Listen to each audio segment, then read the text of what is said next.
The diner test. Marcus Chen had been a billionaire for 7 years, but he'd been lonely for longer than that. Standing in the marble bathroom of his penthouse, adjusting a worn flannel shirt he'd bought specifically for tonight's blind date, he caught his own reflection and almost laughed. The shirt had cost him 45 minutes of research to find something authentically average and $12 at a thrift store in Queens. His usual Tom Ford suits cost more than most people's monthly rent. Date number 43, he muttered to himself. Maybe this one won't ask about my car in the first 5 minutes. His assistant had set it up through a friend of a friend, someone who supposedly didn't know who he was. Marcus had learned the hard way that dating as a tech billionaire meant never knowing if someone wanted him or his bank account. So he'd developed what his sister called his broke boy disguise. Thrift store clothes, a beat-up Honda Civic he kept in a separate garage, and a carefully crafted story about being a middle management IT guy. The restaurant was a small Italian place in Brooklyn, the kind with checkered tablecloths and Dean Martin playing softly in the background. Marcus arrived first, sliding into a booth and ordering water. He'd memorized his character. Marcus Chen, software team lead. Makes about $70,000 a year. Lives in a studio in Astoria. Dreams of maybe affording a one-bedroom someday. When Daniela walked in, Marcus felt something shift in his chest. She wasn't what he expected. There was no designer handbag, no expensive highlights, no carefully curated outfit that screamed first date impression. She wore simple jeans and a sweater, her dark hair pulled back in a practical ponytail, and she looked tired. Not unattractively so, but genuinely exhausted in a way that made Marcus want to offer her a chair before she even reached the table. Marcus? She smiled, and despite the fatigue in her eyes, it was warm and real. I'm so sorry I'm late. My babysitter got stuck in traffic. And then Lily, that's my daughter, decided she needed to tell me the entire plot of Frozen for the 100th time before I could leave. No problem at all, Marcus said, standing to greet her. You have a daughter? Yeah, she's 5. Daniela settled into the booth, and Marcus noticed her checking the menu prices before she even looked at the food. I hope that's okay. I know some guys run for the hills when they hear single mom. Not running, Marcus said and meant it. They ordered. Daniela chose the cheapest pasta on the menu. He noticed, and as they talked, Marcus found himself forgetting his carefully rehearsed backstory. Daniela was a nurse at Brooklyn Methodist, working night shifts because they paid slightly more and allowed her to be with Lily during the day. She was funny, self-deprecating about her perpetual state of exhaustion. And when she talked about her daughter, her whole face lit up. What about you? She asked, twirling spaghetti on her fork. What's the IT world like? I barely understand how my phone works. Marcus launched into his practice story, but halfway through explaining his fictional job, he realized Daniela wasn't looking at him the way other dates had. She wasn't calculating his worth or planning their future. She was just listening, actually interested in the person, not the package. When the check came, Daniela reached for her purse immediately. Let's split it? I've got it, Marcus said. No, really, I insist on paying my half. She pulled out her wallet, and Marcus saw it was held together with tape. I believe in equality. Something in his chest tightened. He'd had dates order the most expensive champagne and expect him to pay. Here was someone who could clearly barely afford to be here, insisting on splitting a $30 check. How about this? Marcus said gently. You get the next one? Daniela's smile could have powered the entire restaurant. Deal? They started seeing each other regularly, always casual places, diners, food trucks, free concerts in the park. Marcus, who usually dropped thousands on first-class flights without blinking, found himself genuinely excited about a $5 slice of pizza, eaten on a park bench while Daniela told him stories about her daughter's adventures in kindergarten. He met Lily on their 4th date, at a playground in Prospect Park. The little girl had her mother's smile and an impressive collection of facts about dinosaurs. Did you know that the T-Rex's arms were actually pretty strong even though they were short? Lily informed him seriously, hanging upside down from the monkey bars. They could lift like 400 pounds. I did not know that, Marcus said, equally serious. That's very impressive. Lily's going through a paleontology phase, Daniela said, watching her daughter with obvious adoration. Last month it was marine biology. Next month, who knows? Marcus found himself thinking about the natural history museum's private collection, the parts not open to the public. How Lily's eyes would light up at the fossils in the research department. But he couldn't suggest it. Not as broke Marcus, the IT guy. The lies were starting to wear on him. It got worse when Daniela's car broke down. She called him from the hospital parking lot after her shift, trying not to cry. The mechanic says it's going to be $1,800 to fix. She said, her voice small. I don't have that. I've been saving for Lily's school field trip and her winter coat because she's growing so fast. And I just... She took a shaky breath. Sorry, you don't need to hear this. I'll figure it out. I always do. Marcus sat in his penthouse, surrounded by artwork worth more than Daniela probably made in a year, and felt sick. He could fix this with a single phone call. He could buy her a brand new car and not even notice the dent in his bank account. I could help, he started. No, Daniela said firmly. That's sweet, but I can't accept that. I'll take the subway for a while, pick up extra shifts. It's fine. It wasn't fine. Marcus knew it wasn't fine, but he also knew she wouldn't accept help from someone she thought was barely scraping by himself. That night, he lay awake in his king-sized bed, staring at the ceiling. He'd started this whole charade because he wanted someone to love him for who he was, not what he had. But who was he really? He'd been pretending for so long he wasn't sure anymore. And the worst part? Daniela was loving him for who he was. The version of himself he was with her. Simpler, more present. Focused on moments instead of millions. That was more real than he'd been in years. He was going to lose her either way. If he told her the truth now, she'd think he'd been mocking her, playing with her while she struggled. If he waited, it would only get worse. The decision was made for him 2 weeks later. Marcus had taken Lily and Daniela to the Bronx Zoo, his treat. He'd insisted using a work bonus as an excuse. Lily was enraptured by the gorillas, pressing her face against the glass, when Marcus heard a voice behind him. Marcus Chen, didn't expect to see you here without your entourage. He turned, his stomach dropping, to see Jeremy Wilcox, a fellow tech CEO and someone he'd been photographed with at charity galas. Jeremy was with his own family, grinning like they were old friends catching up. Thought you'd be in Dubai for that conference, Jeremy continued. Hey, remember that night in Singapore? When you bought everyone in that restaurant champagne? That was wild, man. Must have been, 20 grand? Marcus could feel Daniela's eyes on him. He turned to look at her, watching in real time as she put the pieces together. Her expression went from confused to hurt to carefully blank in about 5 seconds.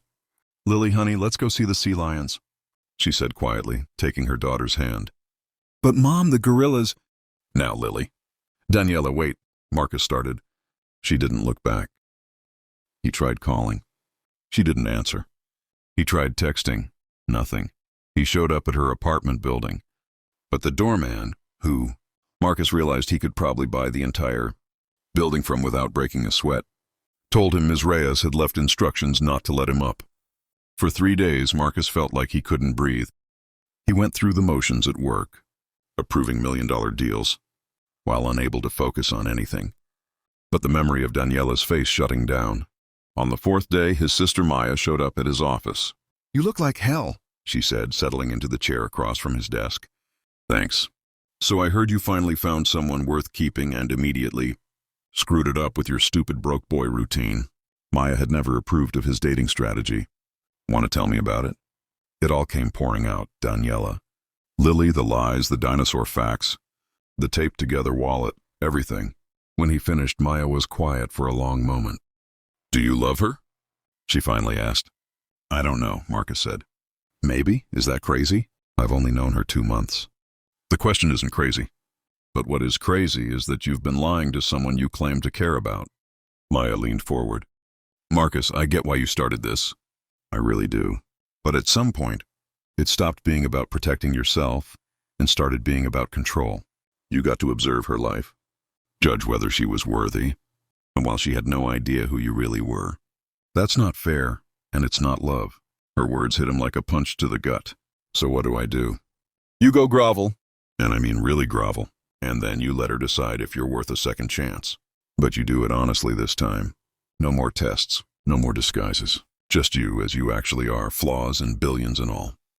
Marcus found Daniela at the end of her shift, catching her as she walked out of the hospital at 7 a.m. She looked exhausted, and when she saw him, her expression hardened. I don't want to talk to you, she said, walking past him. I know, but please just give me 5 minutes. Then I'll leave you alone if that's what you want. She stopped, turning to face him with her arms crossed.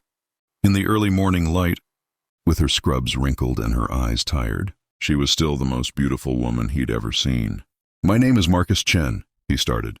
I'm the founder and CEO of Vertex Technologies. I'm worth about $3.2 billion. I live in a penthouse in Manhattan. I've been pretending to be broke because I've been burned before by people who only wanted my money. And I thought if I could find someone who liked me when I seemed ordinary, it would be real. Daniela's expression didn't change, but he saw her blink hard. But the thing is, he continued, I wasn't ordinary with you. I was actually myself, more than I've been in years.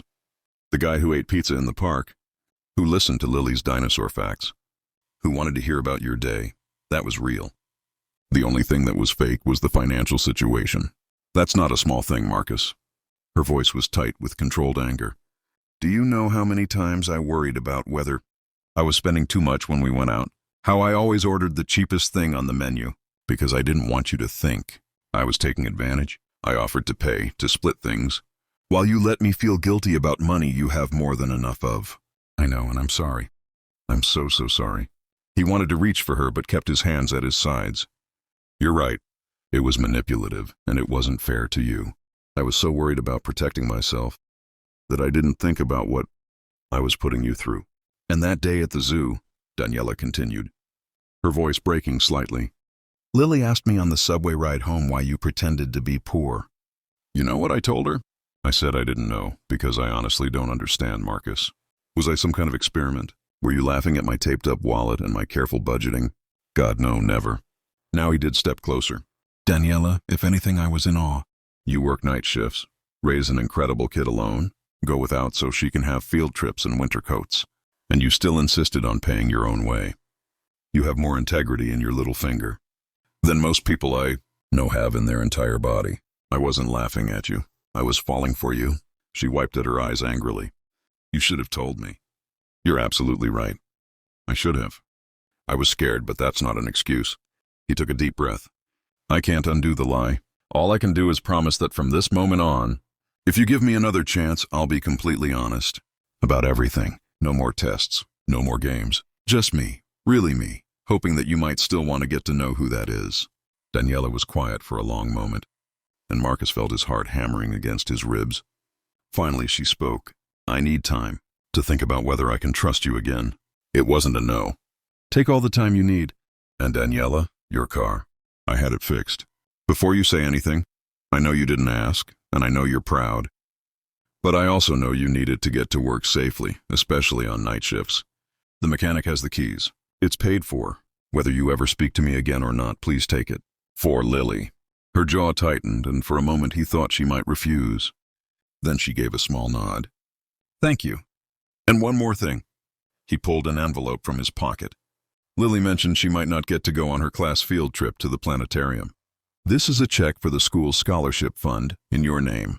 It'll cover field trips for any kid who needs it, including Lily. It's not about us. It's about making sure kids don't miss out on learning about the stars. This time a tear did slip down her cheek. You remembered that? I remember everything she tells me about dinosaurs. Space, dolphins, and whatever next month's obsession will be. He smiled sadly. I'd like to keep hearing about them. But I understand if that's not possible. 2 weeks passed. The longest 2 weeks of Marcus's life. He threw himself into work, trying not to check his phone every 5 minutes. He attended meetings, approved budgets, gave a keynote, speech at a tech conference, all while feeling like part of him was missing. Then, on a Thursday evening, his doorman called up. Mr. Chen, you have visitors. His heart stopped.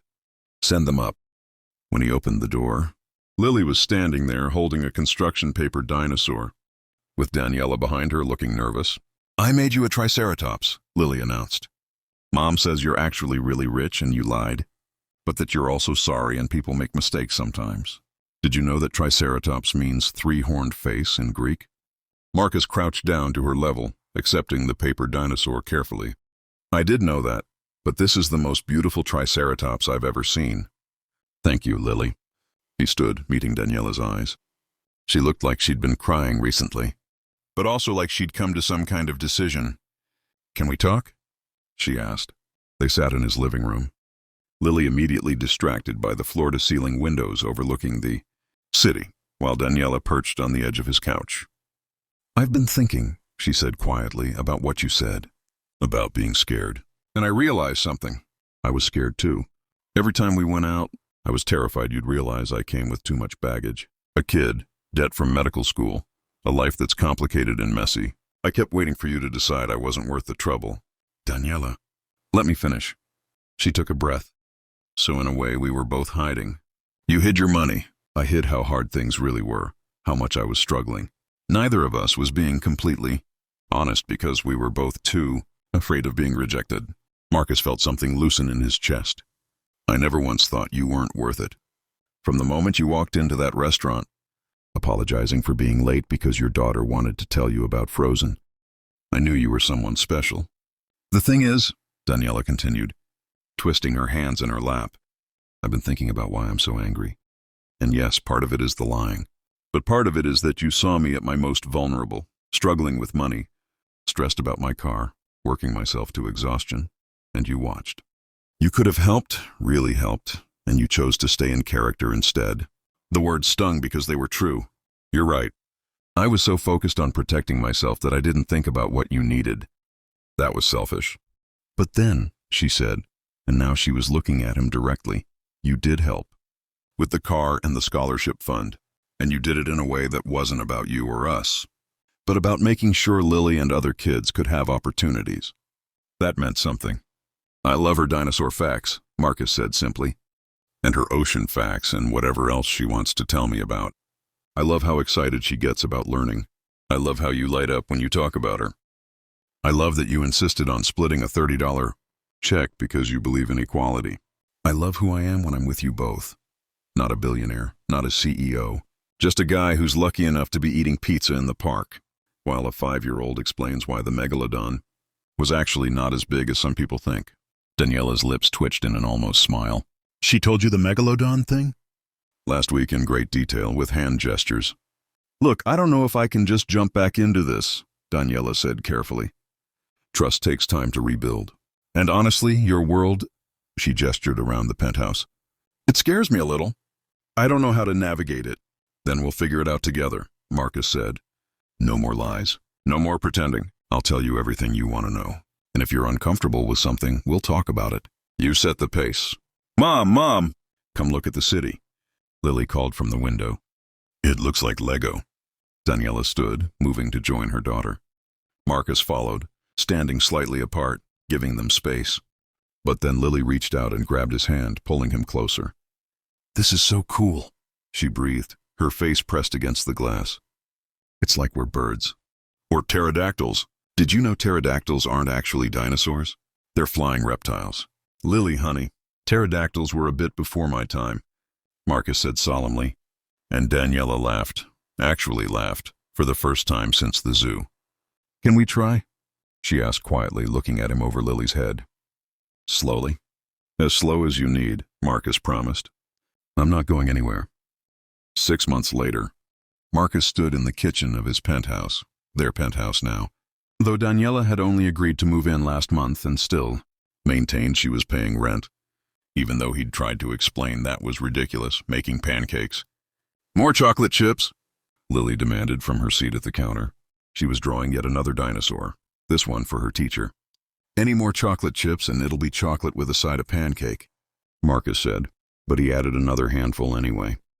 Daniela emerged from the bedroom in her scrubs, ready for her shift. She'd cut back to 3 nights a week. Her choice, not his suggestion, though he'd made it clear she could stop working entirely if she wanted. "And do what?" she'd said. "Sit around being a billionaire's girlfriend?" "I'm a nurse, Marcus. It's not just what I do, it's who I am." "Pancakes for breakfast?" she asked, kissing Lily's head, and then, after a moment's hesitation that still made his heart